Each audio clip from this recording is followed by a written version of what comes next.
Hello, everybody, and welcome to the continual fantasy epic deep dive here on the channel, where I will be going through all the flood of releases we are getting for the genre and giving my thoughts, with spoilers for the episodes, not beyond. Don't worry, I'm not going to be getting into spoilers for like late Witcher books. Instead, I will just be covering what happens here directly on the screen and my thoughts as someone who was a very big Witcher fan, but has found the larger plot of that story to be so forgettable that all that really stands out in my mind at this point is the characters. And that's because The Witcher as a series of fantasy books has some of the most memorable usages of well-established fantasy tropes in the modern era of the genre. I mean, The Witcher books have done a fabulous job of keeping a lot of the fairy tale basis for the fantasy genre relevant in today's age through the very successful books,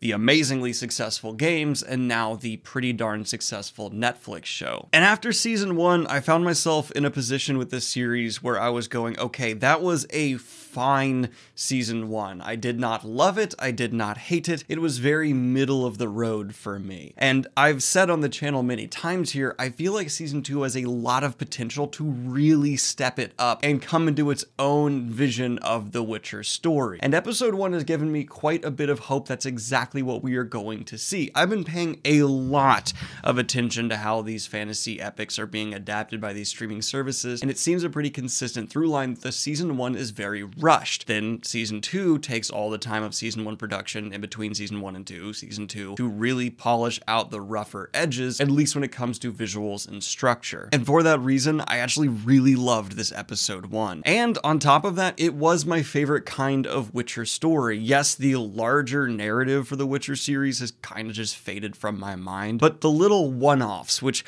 continually exists throughout the Witcher series, of just having Geralt have almost a villain of the week encounter with a monster that allows him as a character to shine so brightly and is often used to deeply and richly explore the companions we have in the world around them. That's when Witcher's at its strongest, and I was afraid season 2 was going to ignore a lot of that and just get into the built-up Ciri plotline, which I won't talk about because spoilers. Specifically why I was afraid of that would be the obvious temptation of trying to make your show feel more Game of Thrones, which is all about these grand, epic, sweeping plot lines coming together, when that has never necessarily been Witcher's strength to me. Witcher is about these smaller storylines that allow the narrative to really stab at the heart of what makes these characters tick. So fundamentally shifting what I think is one of the greatest strengths of Witcher to try and instead match what a lot of people expect from fantasy epics at this time was a big fear, and at least this episode didn't do it. Episode 1 seems to be a firm message to the fans. We're not letting go of the soul of Witcher, and the soul of Witcher is monster hunting. At least I hope so. As of recording this, I have not watched episode 2 or the rest of them,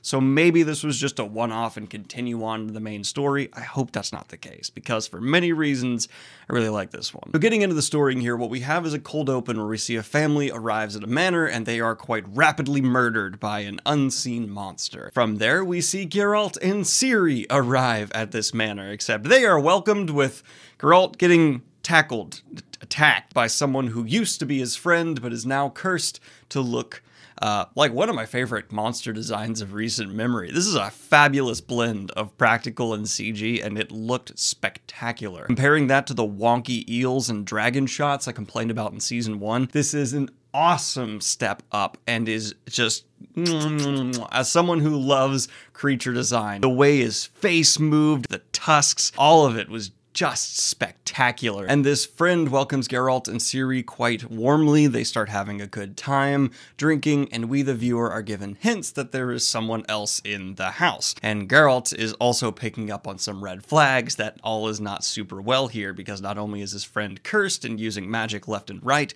but there are certain topics he is trying to avoid. I do want to say, quick nerdy note, The Witcher is maybe the series that has the most right to be horrific of like any fantasy adaptation like currently being made. It is on face value a very horrific setting with a character who's meant to walk into them. So I wanted this to be a bit scarier as an episode, But I also get how amping up the horror here could have detracted from some of the themes delved into, so I understand why this episode wasn't geared to necessarily scare me as much. I was just kind of, as a horror fan, left going like, spook me, please.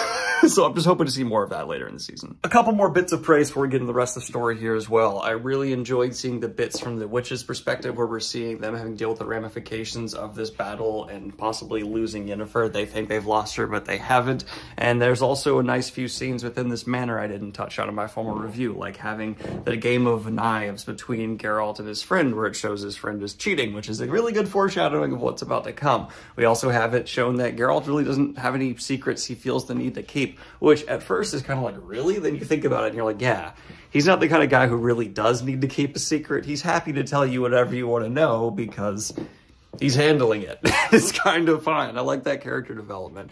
And then finally, the story shown to Ciri through the little spinning light box was really charming, and I want to talk about it more, but I can't.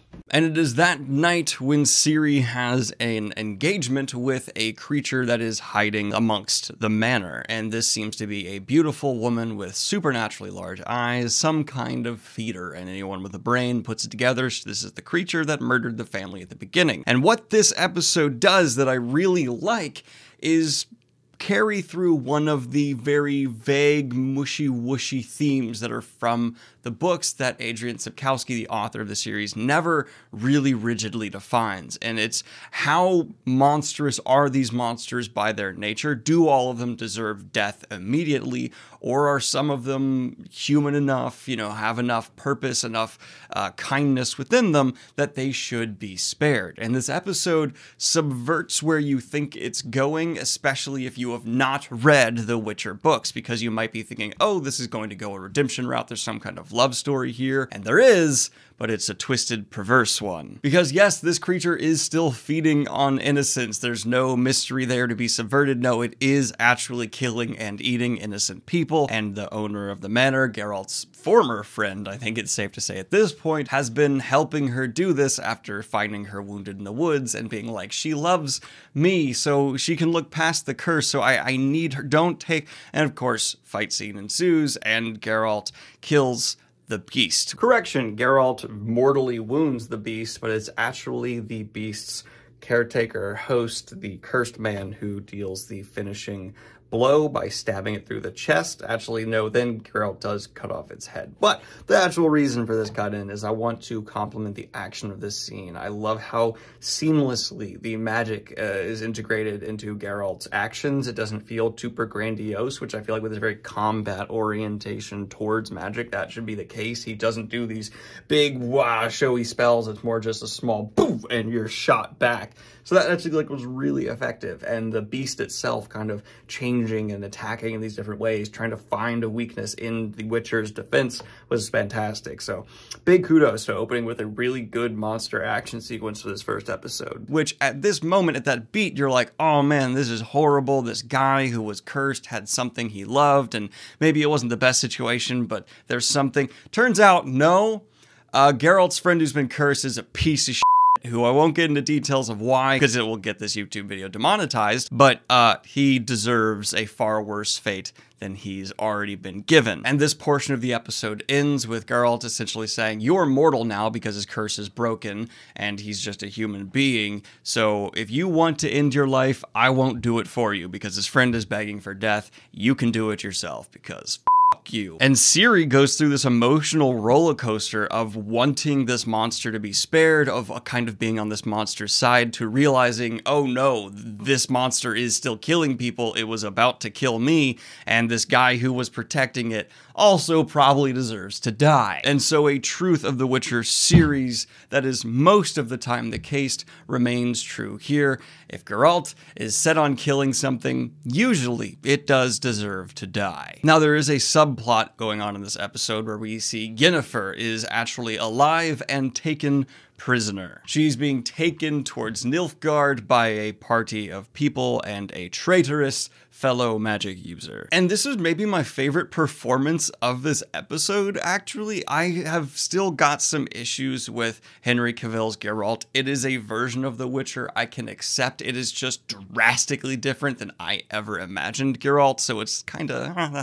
But Anya Chalotra's Yennefer is charismatic and pulling in a way that, at least on the emotional front, really registers for how I've always pictured Yennefer. She is subtly manipulative, and you can feel like her mind is working in a way and always one step ahead of the viewer, which is exactly how Yennefer should strike the audience. She's brilliant and dangerous, and you can feel her words worming not only under the soldier's skin, but the traitor as well. She's doing a pretty good job of being like, hey, let me go. We can go back. But all of that was for naught, because the episode actually ends with this party being attacked by some unseen enemy that starts spearing all of the soldiers until it is just Yennefer and the traitor.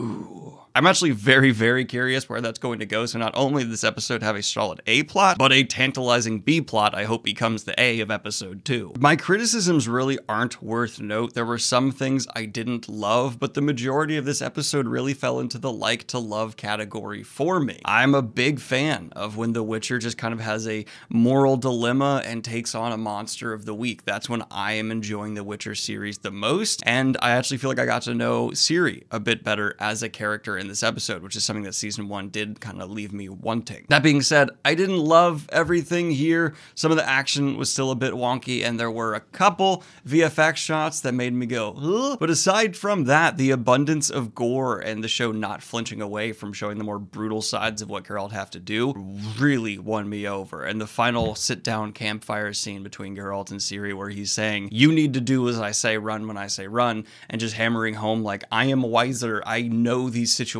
better than you. You can't doubt me. It spoke so well to how much Ciri has to grow and how jaded yet wise Geralt has become through his long, very difficult career. So I would say this is an extremely promising start for season 2 of The Witcher, where it looks like a lot of my complaints from season 1 are not only addressed, but there were some just other not direct complaints, but weaker elements that are also being shored up to make this feel more like the Witcher adaptation many fans have been wanting. From what I understand, though, there is a similar divide among the fans as there is with the Wheel of Time fans, where like some Witcher fans that are from the books and games really love this, where others are not as happy. And then there's a very strong contingent of people who have not played the games or read the books or just enjoying the show for the show. And such is internet discourse in 2021 and soon to be 2022. I will say my final thoughts on this episode before I give the rating was that I was kind of surprised how much, for some reason I can't really place,